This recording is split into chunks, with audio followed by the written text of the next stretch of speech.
सुर्खियों में। प्रादेशिक समाचार एकांश भोपाल के खास कार्यक्रम सुर्खियों में के इस अंक में आप सभी का स्वागत है। मैं हूं धारणा सचदेव। श्रोताओं, जैसा कि आप जानते हैं कि इस कार्यक्रम में हम समसामयिक मुद्दों पर बात करते हैं। आज का विषय है आयुष्मान भारत, सार्वभौमिक स्वास्थ्य सेवा के 4 साल। श्रोताओं, आयुष्मान भारत योजना विश्व में नागरिकों को स्वास्थ्य सेवाएं प्रदान करने की अपने किस्म की अनूठी योजना है। इसमें बीमारियों के उपचार के साथ ही लोगों की शारीरिक और मानसिक तंदुरुस्ती का ध्यान रखते हुए समग्र स्वास्थ्य की परिकल्पना की गई है। 2018 में प्रधानमंत्री नरेंद्र मोदी ने समाज के अंतिम छोर के व्यक्ति तक स्वास्थ्य सुविधाएं पहुंचाने के उद्देश्य से इसकी शुरुआत की थी। इस योजना के बारे में और अधिक जानकारी देने के लिए हमारे साथ स्टूडियो में उपस्थित हैं हमारे खास मेहमान, राज्य टीकाकरण अधिकारी और director national health mission doctor Santosh Shukla. Doctor Santosh Shukla ji, हमारे सुर्खियों में कार्यक्रम में आपका स्वागत है। धन्यवाद। सबसे पहले सर, मैं आपसे जानना चाहूंगी, आयुष्मान भारत योजना को आज 4 साल पूरे हो गए हैं। यह अपने लक्ष्य में किस सीमा तक सफल हुई है? देखिए, किसी भी देश का विकास उसके नागरिकों, स्वस्थ माँ, स्वस्थ नागरिक, स्वस्थ शिशु और स्वस्थ राष्ट्र की जो परिकल्पना हमारे प्रधानमंत्री जी ने की जी। और एक बहुत बड़ा कदम हैगा भारतवर्ष के स्वास्थ्य के सुधार के लिए। हमारे प्रधानमंत्री जी बहुत विजनरी हैं और उन्होंने इस परिकल्पना को साकार किया। सितंबर 2018 में आयुष्मान प्राइम मिनिस्टर आरोग्य केंद्र की स्थापना की और इसके माध्यम से जो हमारी योजना स्थापित हुई, इसका एक ही लक्ष्य है कि हमारी जो बिलो पॉवर्टी लाइन आबादी है, जो लगभग 50% आबादी का होता, उसको लक्षित करके ये योजना बनाई गई। आपको ये मालूम है कि अभी जिस प्रकार से वातावरण बदलाव हो रहा हैगा, विभिन्न प्रकार की लाइलाज बीमारी हमारे सामने मुंह खोल के खड़ी हैं और कोविड एक जीता जागता उदाहरण है। जी, बिल्कुल। हमें खुद ने देखा है, सबने मिलके, कि इतना महामारी वाला रूप लेने वाला रोग जो लाइलाज है और बहुत खर्चीला है, जो कॉम्प्लिकेशंस का इलाज भी बहुत खर्चीला है। तो इसके अंतर्गत 5 लाख रुपए तक की राशि का उपयोग हमारे परिवार, एक परिवार में 5 लोग रहते हैं, उन सबको 5 लाख की सुविधा प्रति वर्ष उपलब्ध रहती है। यदि वो किसी गंभीर बीमारी के शिकार हैं तो पहले ये होता था कि हम कभी खेत बेचते थे, अपने जेवरात बेच के जाते थे, तब जाके इलाज संभव होता था। और ये निःशुल्क और इतना अच्छा, मतलब बड़े बड़े हॉस्पिटल, प्राइवेट और गवर्नमेंट दोनों हॉस्पिटल, और जो विशेषज्ञ सुविधा मिलती है, इलाज के साथ साथ हमारे इन्वेस्टिगेशन फ्री हो जाते हैं। वहाँ जो बेड ऑक्यूपेंसी 10 दिन तक, 15 दिन तक आप हैं, वो भी खर्चा हो जाता हैगा। तो इस प्रकार से एक बहुत बड़ा बोझ जो परिवारों पे होता था और बहुत ज़्यादा परेशानी का कारण होता था आर्थिक रूप से किसी परिवार पे बीमार होने पर, उसकी काफ़ी सहूलियत हुई है। सर, आयुष्मान भारत जैसे अभी आपने बताया कि उपचार तो करता है, पर उनके समग्र लोगों के समग्र स्वास्थ्य और तंदुरुस्ती के लिए यह किस तरह काम कर रहा है? यानी लोग रोग मुक्त रहें, बीमारी से ही बचे रहें, इसके लिए खास क्या प्रयास किए जा रहे हैं? देखिए, ये बात सही है कि हम ना केवल इलाज की बात कर रहे हैं, इसके माध्यम से हम हर वर्ष स्वास्थ्य मेले आयोजित करते हैं। जैसा कि अभी आपने पेपर्स के माध्यम से या रेडियो के माध्यम से सुना होगा कि मध्य प्रदेश शासन ने 18 तारीख से 30 तारीख तक स्वास्थ्य मेला प्रत्येक ब्लॉक मुख्यालय पर आयोजित किए जाने का ऐलान किया हैगा। और इसके अंतर्गत हम लोग ये भी देखते हैं कि सबसे पहले जब आप मेले में पहुंचेंगे तो अपना आईडी कार्ड जरूर ले जाएं। आईडी कार्ड जब ले जाते हैं तो डिजिटल हेल्थ आई कार्ड आपका निर्माण हो जाएगा। उसका फ़ायदा ये रहेगा कि हम जब अस्पताल में पहुंचते हैं तो आपका, क्योंकि आपका हेल्थ रिलेटेड जो जांचें होंगी इस मेले में, आपका ब्लड की जांच होगी, एक्सरे होगा, अल्ट्रासाउंड होगा, विशेषज्ञों द्वारा जांच के बाद आपका जो कार्ड का निर्माण होगा, तो आपके भीतरी कौन कौन सी बीमारियां अंग ले रही हैं वो पहले से निदान हो जाएगा। और जब इस प्रकार का डिजिटल हेल्थ कार्ड का निर्माण हो जाता है और वो ऑनलाइन सिस्टम में रहता है, अगर प्राइवेट अस्पताल में जाते हैं तो ऑलरेडी आईडी आपकी जो जनरेट होगी उसके माध्यम से आपका पूरा हेल्थ सिस्टम आपको मालूम होगा। दूसरा जो हमने व्यवस्था इन मेलों में की है, वो मेलों में ये है कि हमारे जितने भी विशेषज्ञ हैं, चाहे वो हमारी गायनेकोलॉजिस्ट हैं, चाहे सर्जन हैं, मेडिकल स्पेशलिस्ट हैं, पीडियाट्रिक बच्चों के डॉक्टर हैं, ईएनटी के हैं, कैंसर विशेषज्ञ हैं, पल्मोलॉजिस्ट हैं, आंखों के विशेषज्ञ, सभी प्रकार की विशेषज्ञता प्राप्त, वो भी विभिन्न मेडिकल कॉलेज के प्रोफेसर रैंक के हमारे विशेषज्ञ इन मेलों में अपनी सेवाएं निःशुल्क देंगे। और अभी जो हम गांव से बड़े बड़े अस्पतालों की ओर आते थे और लाइन में खड़े रहते थे और फिर भी बहुत मुश्किल से हमारा काम हो पाता था, ये सुविधा आपको घर बैठे मिलने वाली है। तो मेरा सभी परिवारजनों से अनुरोध है कि इतनी लाभकारी जो योजनाएं शासन द्वारा दी जा रही हैं, बीमारी मुक्त करने के लिए, बीमारी का निदान करने के लिए, बीमारी की स्क्रीनिंग करने के लिए, मैं आज ही बताऊं आपको, बहुत खुशी का विषय है कि मध्य प्रदेश ने टीबी निदान में आयुष्मान के अंतर्गत सर्वश्रेष्ठ उपलब्धि प्राप्त कर आज प्रथम स्थान हासिल किया है। और टीबी मुक्त मध्य प्रदेश और टीबी मुक्त भारत 2025 की परिकल्पना को हम बहुत अच्छे से पहल दे सके हैं। बहुत बढ़िया। वही बस मैं खास जानना चाह रही थी सर कि अभी जैसे आपने बताया देश में तो बहुत काम हो ही रहा है, प्रदेश में भी आपने जानकारी दी, मेले भी आयोजित किए जा रहे हैं और ये टीबी वाला भी बताया, और क्या खास हो रहा है प्रदेश के स्तर पर योजना के अंतर्गत? आपने जो अभी देखा होगा कि कोविड वैक्सीनेशन के अंतर्गत हमने देश में सर्वाधिक टीके लगाए थे। अभी जब से ये गर्मी प्रारंभ हुई या स्कूल विलंब से खुले, तो हमारे जो 12 से 14 साल के जो बच्चे हैं जिनका प्रथम डोज मुश्किल से 60% हुआ है, तो उनसे भी अनुरोध है कि अपने परिवारजनों को कि हमने कोविड वैक्सीनेशन की भी निःशुल्क व्यवस्था इन मेलों में की है। साथ ही समस्त शासकीय संस्थाओं में निःशुल्क है। स्कूलों में भी जब आयोजन होता है तो वहाँ कैंप आयोजित किए जाते हैं, तो इन कैंपों में जाके हमारे बच्चों का टीकाकरण कराएं। 15 से 17 साल के हमारे लगभग 86% बच्चों का प्रथम डोज हो गया, मगर 50% बच्चे ही सेकेंड डोज के अंतर्गत अभी लिस्टेड हुए हैं। जो सबसे बड़ी चिंता का विषय है, आप अभी मीडिया के माध्यम से देख भी रहे होंगे कि दिल्ली में, गुजरात में, इवन चाइना में नए केसेस आ रहे हैं और उसका ट्रांसमिशन दर ज़्यादा है। पिछला जो वायरस ओमिक्रॉन था उससे कहीं तेज गति से फैलने वाला ये संभावित वायरस है। यह सूचना और जानकारी उपलब्ध होने के बाद भी यदि हम घर में बैठे रह जाते हैं, प्रिकॉशन डोज यानी होता है तीसरा बूस्टर डोज, और वो लगाया जाता है जिनको जुलाई महीने में 2021 में टीके लगे थे, वो 9 महीने की पात्रता, 9 महीने के बाद वो पात्र हो जाते हैं एहतियाती डोज के और लिए। मुश्किल से 10% हमारे वृद्धजनों ने ये टीकाकरण लिया है अभी। तो लगभग 70 से 80% ऐसे परिवारजन हैं, वृद्धजन 60 साल से अधिक उम्र के, कि जिनको ये टीका लगवा लेना चाहिए था, नहीं लगा है। एक पंथ दो काज, जब स्वास्थ्य मेला लग रहा है तो वहाँ ये व्यवस्था भी की गई है टीकों की, और बीमारी से बचाव ज़्यादा अच्छा है बजाय बीमारी पैदा करने की। बिल्कुल, prevention is better than cure. Definitely sir. Sir, आज़ादी का अमृत महोत्सव अभी जैसे चल रहा है, उसमें इस योजना के अंतर्गत क्या खास प्रयास किए जा रहे हैं? आज़ादी के महोत्सव के अंतर्गत हमने ये भी देखा है कि हमें इंटीग्रेटेड अप्रोच से अपना स्वास्थ्य रखना पड़ेगा। जब कोविड हमारी बीमारी आई थी तो हमने देखा हम लोग काढ़ा भी ले रहे थे, कुछ होम्योपैथ भी ले रहे थे, हम प्राणायाम भी कर रहे थे, हम एक्सरसाइज भी की और भी रुक हो चुके थे। बिल्कुल। डेली वॉकिंग पे कर रहे थे, सन बाथ यानी सूर्य की किरणों को अपने गला खोल के लाभ ले रहे थे।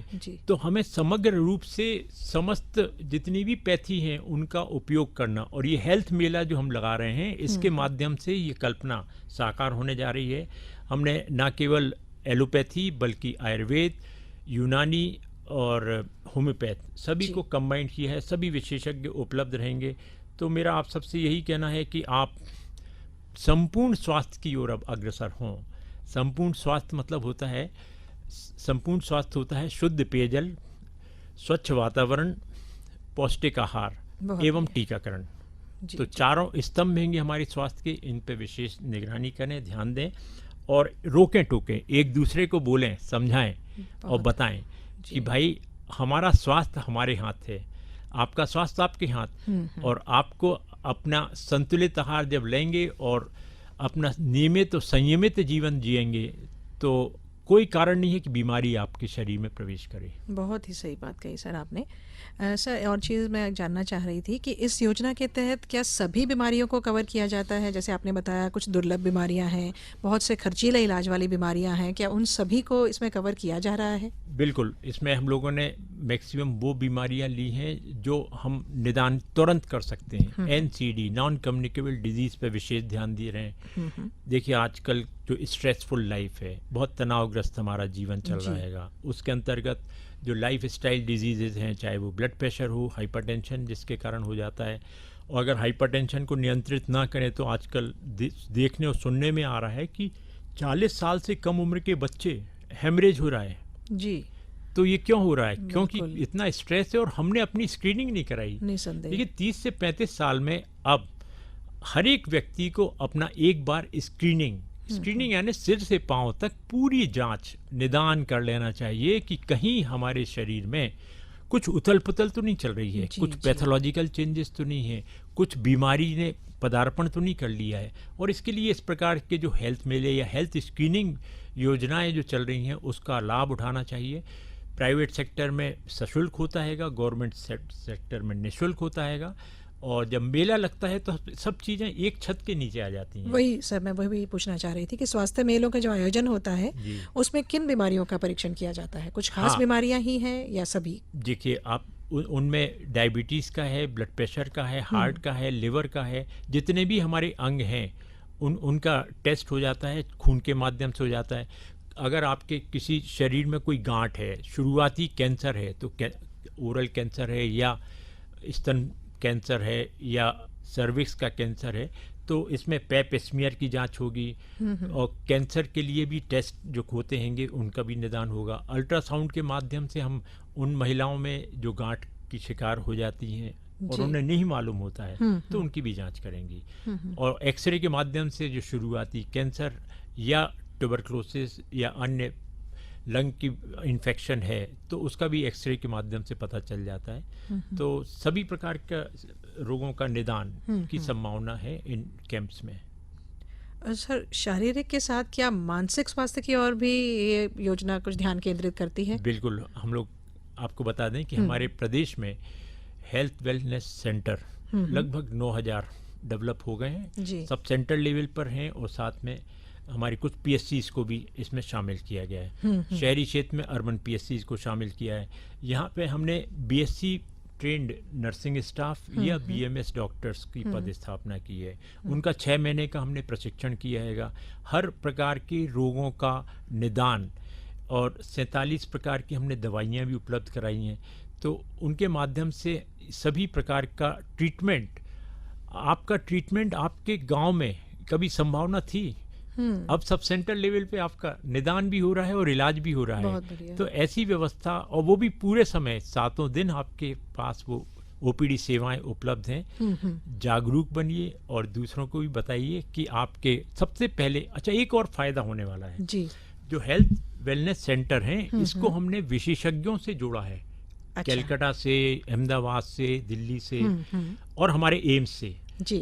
तो और हमने अपने जो BSc नर्सिंग स्टाफ और BMS डॉक्टर्स हैं उनको प्रशिक्षित करके उनका डिजिटलाइजेशन भी कर दिया है कि वो टेली मेडिसिन का डायरेक्ट संपर्क विशेषज्ञों से करके। उसी का वीडियो कॉन्फ्रेंसिंग से कुछ इनॉग्रेशन नेशनल लेवल पर वीडियो कॉन्फ्रेंस भी हुई थी और माननीय स्वास्थ्य मंत्री जी ने भी ये बिल्कुल सबको समझाया था, और कई अच्छे राज्य जहाँ पे हुआ है ये काम उनको प्रशंसित भी किया था कि आपको लगता है कि मैं जो अभी निदान करने के लिए जो हम हेल्थ वेलनेस सेंटर पे स्टाफ नर्स बैठी हुई उनसे संतुष्ट नहीं है, तो वो सीधे टेलीफोन वीडियो कॉल के माध्यम से प्रोफेसर रैंक के हमारे विशेषज्ञों से जोड़ देंगे और जोड़ के आपका सीधे संवाद करेंगे, और वो सीधे हमारे स्टाफ को बताएंगे कि इनका ये इलाज है, क्योंकि आपका इलाज की दवाइयां वहाँ हैं, कॉमन ड्रग्स हैं। तो इस प्रकार से घर बैठे आपने विशेषज्ञों की सेवाओं का लाभ गांव में और शहरी वार्डों में लेना प्रारंभ हो चुका हैगा, उसका लाभ लें। सब विशेषज्ञों के, जैसे आपने बात की विशेषज्ञों का लाभ तो है, कुछ वैकल्पिक चिकित्सा पद्धतियां भी यूज हो रही हैं, कुछ ऐसी पद्धतियों को हमने समावेश किया है इस योजना में। इसमें हम लोगों ने मेडिटेशन और योगा को भी जोड़ा है। योग की हमारी जो क्लास है, हर सब सेंटर पे जो हमारे हेल्थ वेलनेस सेंटर हैं उसमें आपने देखा होगा एक छोटा सा गार्डन है। गार्डन के बीच में बहुत हरियाली वाला वातावरण के अंतर्गत हम क्लासेस लगाते हैंगे कि योग के माध्यम से हम कैसे अपने स्वास्थ्य को सुरक्षित रखें। और मेडिटेशन यानी होता है ध्यान मुद्रा में जब जाते हैं तो हमारी अंदरूनी जितने भी विकार हैं या अवसाद हैं उनसे हमें मुक्ति मिलती है, हमें अपना आत्मबल बढ़ जाता हैगा और हमारा जो सोच है बहुत सकारात्मक हो जाता है। तो ऐसी विधि अब हर गांव में, हर सब सेंटर लेवल तक हमने पहुंचाई है। जी जी बिल्कुल, वही योग का हमारे संपूर्ण स्वास्थ्य में विशेष महत्व है ही। तो और क्या योग को लेकर काम हो रहा है, योग से लोगों को जोड़ने के लिए इस योजना के अंतर्गत और कुछ खास कदम उठाए जा रहे हों? देखिए, इसमें हमने जो अभी कार्यक्रम ये बनाया है कि आज 16 तारीख को हम समस्त हेल्थ एंड वेलनेस सेंटर पर ई संजीवनी के माध्यम से अधिक टेली कंसल्टेशन किए जाने का, कल ही हम 40,000 लोगों को ये संकल्प जो हमारा था कि लोगों को सीधे संवाद कराएं, 40,000 हमने टेली कम्युनिकेशन करवाए हैं जो अपने आप में रिकॉर्ड है। 17 तारीख को हम प्रत्येक हेल्थ सेंटर में योग और मेडिटेशन का कैंप आयोजित कर रहे हैं कल। तो आप लोग देखिए कि ज़्यादा से ज़्यादा लोग वहाँ पहुँचें, अपना पंजीयन कराएं और निःशुल्क सेवाओं का लाभ लें। वहाँ पे हमारे टीचर्स हैं, वो आपको आपकी समस्या के अनुरूप आपको साधनों का क्या उपयोग करना है वो समझाइश देंगे। और 18 तारीख को प्रत्येक विकासखंड पर हमारे जो स्वास्थ्य मेले आयोजित हो रहे हैं और इसमें हमारे जितने भी जनप्रतिनिधि हैं वो इसका उद्घाटन करने जा रहे हैं। 313 ब्लॉक हैं, प्रत्येक दिन लगभग 40 से 50 ब्लॉक्स में ये हमारा स्वास्थ्य मेला आयोजित होगा। इस प्रकार से 30 तारीख तक पूरे 313 ब्लॉक में स्वास्थ्य परीक्षण हमारे मेले पूरे आयोजित करके किए जाएंगे।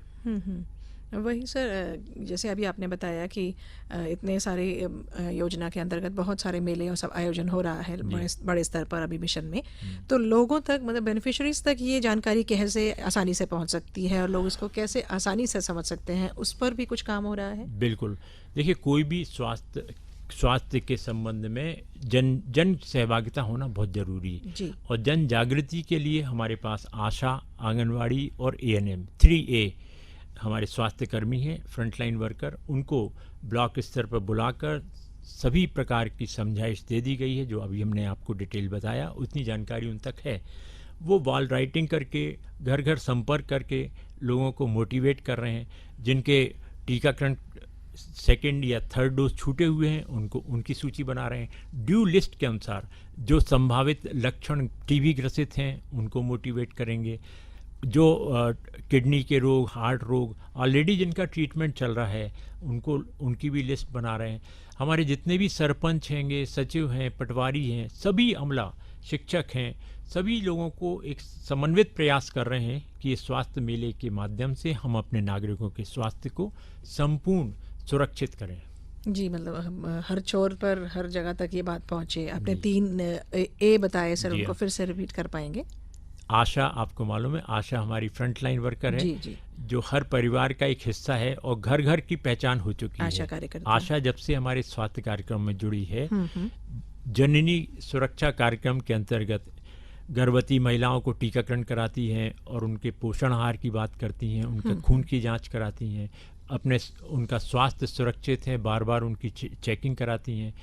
इसके बाद उनका ब्लड ग्रुप भी कराती हैं अस्पतालों में जाके। हर महीने अस्पताल में विशेषज्ञों द्वारा जांच होती है, 108 के माध्यम से वो ले जाती हैं। जननी सुरक्षा कार्यक्रम के अंतर्गत जब वो प्रसव के पीड़ा ग्रसित होती हैं वो महिलाएं, तो उनको तुरंत सहयोगी के रूप में ये जाती हैं 108 में या जननी सुरक्षा कार्यक्रम के अंतर्गत जननी एक्सप्रेस में लेके और सुरक्षित प्रसव अस्पताल में। ये कहते हुए बहुत खुशी है कि मध्य प्रदेश में 90% प्रसव अस्पतालों में हो रहे हैं और जो 10% हैंगे उसको भी फॉलो अप, जैसे ही बच्चा घर में पहुंचता है तो कंगारू केयर 6 महीने तक लगातार उसको स्तनपान की सेवाएं सतत देने की वो सलाह देती हैं। उसके बाद ये भी देखती हैं कि हम पहले दिन, तीसरे दिन, 7वें दिन, 14वें दिन, 21वें दिन और 28 दिन बच्चे की जांच के संबंध में भी उसको पूरी पूरा प्रशिक्षण है आशा को, तो उस बच्चे की भी जांच करती है, जिससे हमारे प्रदेश की मातृ और शिशु रक्षक मृत्यु दर जो है, शिशु मृत्यु दर में कमी आए जी। आंगनवाड़ी हमारा पोषण आहार का प्रोग्राम चलाती हैं, विटामिन ए का सप्लीमेंटेशन कराती हैं, आयरन गोली देती हैं, जिसमें एनीमिया मुक्त भारत की परिकल्पना साकार हो। और एएनएम हमारी जो ऑक्सिलरी नर्स मिडवाइफ है, वो हेल्थ की पैकेज जो भी डिलीवरी सर्विसेज है, चाहे वो टीकाकरण हो, परिवार कल्याण कार्यक्रम हो, टीबी की ड्रग्स का हो, लेप्रोसी हो, मलेरिया की स्लाइड हो, आदि आदि सभी कार्यक्रम वो चलाते हैं। साथ में हमारे पुरुष एमपीडब्ल्यू भी हैं, वो इनको मददगार एजेंसी के रूप में काम करते हैं, और साथ में स्वच्छ जल निर्माण में ब्लीचिंग पाउडर के माध्यम से हर गांव के कुओं में जल शुद्धिकरण भी करते हैं, और स्वच्छता का पाठ भी पढ़ाते हैं स्कूली बच्चों को जाके, हैंड वॉशिंग एंड साफ सफाई जी हाइजीन को लेके जन जन तक बात पहुंचा रहे हैं सर। अभी जैसे आपने बात की महिलाओं की, तो बच्चों और महिलाओं, साथ ही गर्भवती महिलाओं की विशेष स्वास्थ्य ज़रूरतों को देखते हुए इस योजना में क्या खास प्रावधान है? देखिए, बच्चों के लिए ये है कि हम लोग ने ऑलरेडी एसएनसीयू प्रारंभ कर दिए हैं। जब भी कोई बच्चा पैदा होता है, अधिक तक तो नॉर्मल डिलीवरी होती है, 10 से 15% ऑपरेशन के माध्यम से बच्चे पैदा होते हैं। जो बच्चे गंभीर रूप से चिन्हित होते हैं, जिसको पैदा होने के बाद श्वास नहीं आई, या बहुत तेज़ी से निमोनिया वाला अटैक आ गया है, या उसको झटके आ रहे हैं, जो गंभीर लक्षण वाले बच्चे हैं, उनको तुरंत हमारा जो एसएनसीयू होता है उसमें गंभीर रोगों के बच्चों के उसमें भर्ती कर दिया जाता है। 10 से 14 दिन एडमिट रहते हैं, और माँ उसके साथ में रहती है। स्तनपान पे हम लोग विशेष ध्यान देते हैं। जैसे ही बच्चा ने जन्म लिया, तुरंत आधे घंटे के अंदर स्तनपान करा दिया जाता है। जैसे ही बच्चे ने जन्म लिया, तो विटामिन के साथ हेपेटाइटिस बी का टीका 6 घंटे के अंदर लगा दिया जाता है। साथ में 2 बूंद जिंदगी की पल्स पोलियो वाली पिला दी जाती है। इसके बाद बच्चा जब डिस्चार्ज होता है तो बीसीजी का टीका लगा दिया जाता है। और अभी हमने एक टीकाकरण चक्र का निर्माण किया है, उसके माध्यम से माताओं को जागरूक किया जाता है कि इसका 1 साल के अंदर कौन कौन से 1.5 महीने, 2.5 महीने, 3.5 महीने और 9 से 12 महीने में कौन कौन से टीके लगाए जाना है। क्योंकि हम आपको मालूम है ज़्यादातर अशिक्षित महिलाएं होती हैं ग्रामीण क्षेत्र में, तो हमने बहुत आसान तरीका बना दिया है कि बच्चा पैदा होता है तो 3 टीके, हेपेटाइटिस बी, 0 डोज पोलियो और बीसीजी। फिर 1.5 महीने होता है तो 5, 2 बूंद जिंदगी की, रोटा वायरस की, इंजेक्शन का आईपीवी, पेंटावेलेंट और पीसीवी। तो 3-5-3-5-3 सिर्फ टीके के नंबर याद रखो।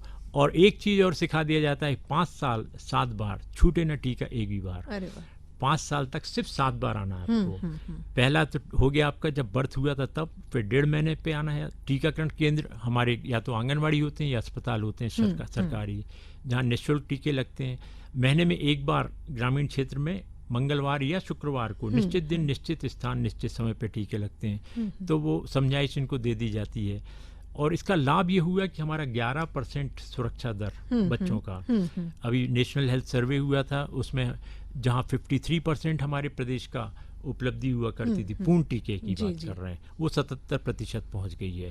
23.5% की उपलब्धि के साथ भारत में हम 3रे स्थान पे हैं टीकाकरण कार्यक्रम में। सर्वे भवन्तु सुखिनः सर्वे सन्तु निरामया, जो ये है हम इसको सार्थक कर रहे हैं। बिल्कुल।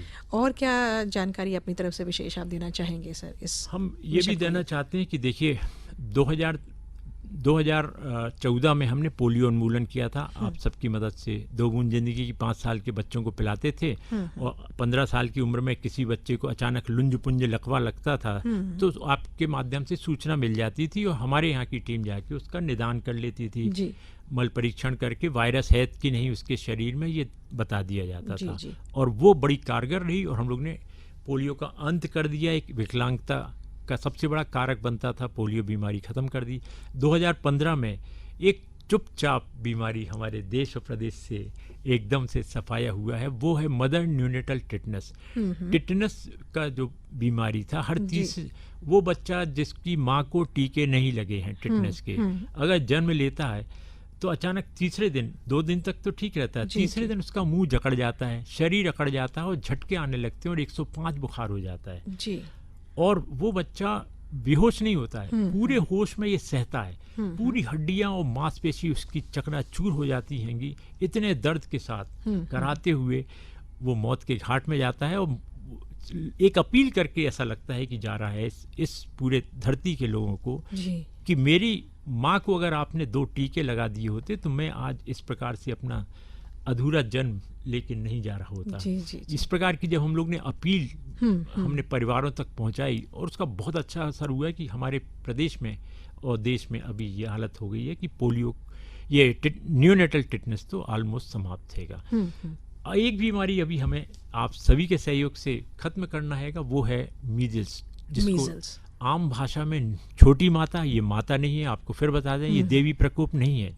1977 में हम लोगों ने बड़ी माता जिसको बोलते थे स्मॉल पॉक्स, उसका खत्म किया और वो भी टीका और टीके के माध्यम से खत्म किया था। इतना लाभकारी टीका है मीजल्स का, MR के नाम से आता है, मीजल्स रूबेला, कि यदि हम एक टीका लगाते हैं तो 93% सुरक्षा, यदि दोनों टीके लगवा देते हैं, पहला टीका 9 से 12 महीने में लगता है, दूसरा 16 से 24 माह में। तो हमारे परिवारजन ये कहीं नोट कर लें कि हम आज संकल्प लें कि मेरे घर में अगर कोई बच्चे ने जन्म लिया है तो 9 से 12 महीने में पहला MR टीका जरूर लगाएंगे और 16 से 24 महीने का जो दूसरा टीका है उसको हम नहीं भूलेंगे। अगर 2 टीके लगा दिया तो 97% की सुरक्षा है सिर्फ टीकों के माध्यम से। शेष बच्चों को हम कैसे बचा सकते हैं कि अगर आपके घर में और आस पड़ोस में आपको लगता है किसी बच्चे में किसी भी उम्र में बुखार आता है, दाने छोटे छोटे लाल लाल दाने आते हैं, ये इसको बोलते हैं सस्पेक्ट केस, शंकास्पद मीजल्स का केस है, उसकी तुरंत सूचना दीजिए, इसको छुपाने की जरूरत नहीं है। वो हम लोग पानी ढालने की बात करते हैं, पूजा पाठ से जुड़ जाते हैं और बहुत भ्रांतियां चलती हैं, बहुत अफवाहें और अंधविश्वास चलता हैगा। जब दवाई देती है तो दवाई नहीं देते हैं, ये सब चीज़ें हमें बंद करना पड़ेगी। अब इलेक्ट्रॉनिक माइक्रोस्कोप का युग है, हमें ये मालूम है कि ये एक गंभीर वायरस है, जानलेवा वायरस है। और अभी जब कोरोना हमारी बीमारी चल रही थी तो 1% मौत की दर थी, इसमें 28% मौत की दर है। तो एक इतना, और ये सबसे तेजी से महामारी का रूप धारण करने वाला वायरस है इस धरती पे, मीजल्स का। और एक बच्चे अगर पीड़ित हो जाए जिसको सर्दी खांसी है तो 18 बच्चों को बीमारी दे सकता है। तो इतना तेज फैलने वाला रोग और इतनी अच्छी आसान गारंटी वाली हमारी वैक्सीन, तो वैक्सीन का उपयोग करें, तुरंत सूचना पास के अस्पताल में BMO को या चीफ मेडिकल ऑफिसर को दें। हमारी टीम घर घर आएगी, ये जांच करेगी कि ऐसे बुखार और दाने वाले बच्चे कितने हुए हैं इस गांव में, उन सब का चेक करेंगे कहीं वो किसी कॉम्प्लिकेशन से तो नहीं जकड़े हैं। इसमें जो पहला कॉम्प्लिकेशन है वो निमोनिया, और आपको मालूम है कि 5 साल से कम उम्र में जो सबसे घातक बीमारी है वो है निमोनिया, उसी से सबसे ज़्यादा मृत्यु होती है। ऐसे बच्चों को तुरंत अस्पताल भेज के हमें इलाज कराना है। दूसरा कॉम्प्लिकेशन होता है उल्टी दस्त चालू हो जाते हैं। उल्टी दस्त में अब गर्मी का सीजन है, निर्जलीकरण बहुत तेजी से होता है और साथ में उल्टी भी हो रही है और दस्त भी। तो ऐसे बच्चों को तुरंत अस्पताल करके फ्लूइड डेक्सट्रोज वगैरह हमें लगाना होती है, वो लगवाना पड़ेगा। और साथ में ऐसे ही बच्चे बाद में कुपोषित हो जाते हैं क्योंकि भूख खत्म हो जाती है। तो भारतवर्ष में अगर किन्हीं राज्यों में सबसे ज़्यादा कुपोषण है वो हमारे ही राज्य में है। तो एक कुपोषण का कारण सबसे बड़ा जो बीमारी बन रही है वो है हमारा मीजल्स, काली खांसी और TB, और इसके सबके टीके उपलब्ध हैं। तो मेरा तो आप सभी से ये कहना होगा कि 5 साल 7 बार छूटे ना टीका एक भी बार। यदि आज हम शपथ ले लें और ये बताएं कि अगले 5 सालों में हम अपने सभी वैक्सीन प्रिवेंटेबल डेथ को ख़त्म कर देंगे इस प्रदेश से, तो बहुत बड़ी उपलब्धि होगी। मेरा आप सबसे पुनः आग्रह है कि कोविड बीमारी अभी ख़त्म नहीं हुई है, लाइलाज है, हम सब ने आपने देखा है। और टीका का असर भी देखा कि जब दूसरी लहर थी और हम लोग टीकाकरण डेल्टा के वक्त कर रहे थे, उसके बाद जब ओमिक्रॉन आया तो आया और गया। बहुत ज़्यादा हमारे परिवारों को बहुत ज़्यादा परेशानी नहीं देखना पड़ी। सामूहिक रूप से बचाव का जो ज्ञान है, SMS, सैनिटाइजेशन, मास्क और सोशल डिस्टेंसिंग, उसके प्रति न केवल खुद गंभीर हों बल्कि रोकें टोकें, दूसरों को भी बताएं। आयुष्मान स्वास्थ्य योजना के बारे में आज जो भी जानकारियां डॉक्टर शुक्ला ने दी उसके लिए हमारा उन्हें बहुत बहुत धन्यवाद। इससे हमारे श्रोताओं की अनेक शंकाओं का समाधान भी अवश्य होगा। आज के सुर्खियों में कार्यक्रम में बस इतना ही। अगले अंक में फिर किसी नए विषय के साथ आपसे मुलाकात होगी। तब तक के लिए हमें आज्ञा दीजिए। नमस्कार। सुर्खियों में